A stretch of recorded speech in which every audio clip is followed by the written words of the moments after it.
આપણે બનાવી રહ્યા છીએ દાળ ભાત. દાળ માટે મરચાં, લીંબુ, ટામેટાં, ધાણા. દાળ બફવા મૂકી દીધી છે. તેમાં નાખી છે તુવેરની દાળ, હળદર, મીઠું અને ડુંગળી. વઘાર માટે તેલ, રાઈ, જીરું, વઘાણી, મીઠું, લાલ મરચું, હળદર, ગરમ મસાલો મરી આપણે ખાંડી નાખ્યા છે. ભાત આપણા ચડીને તૈયાર છે. તમે જોઈ શકો છો કેવા સરસ સુધા બન્યા છે. આપણી દાળ બફાઈને તૈયાર છે. તમે જોઈ શકો છો કેવી દાળ બફાઈ ગઈ છે.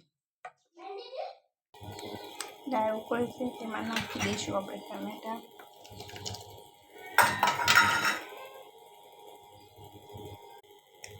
હળદર નાખી દઈશું. આપણે બાફામાં મીઠું નાખ્યું હતું એટલે ત્યારે થોડું ઊંધું નાખીશું. આપણે નાખીશું ખાંડ. આપણે વઘાર માટે તેલ મૂકી દીધું છે. આપણું તેલ બરાબર ગરમ થાય એટલે આપણે નાખીશું રાઈ. રાઈ ફૂટવા લાગે એટલે નાખીશું જીરું. જીરું થાય એટલે નાખીશું હિંગ. રાઈ કકડે પછી નાખીશું લીલા મરચાં. ગેસ બંધ કરીને નાખીશું લાલ મરચું. દાળ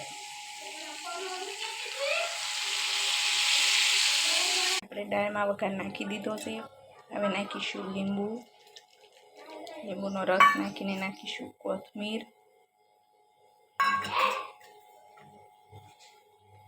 બરાબર મિક્સ કરી દઈશું. તમે જોઈ શકો છો આપણી દાળ એકદમ તૈયાર છે. આપણી ખાટી મીઠી દાળ તૈયાર છે.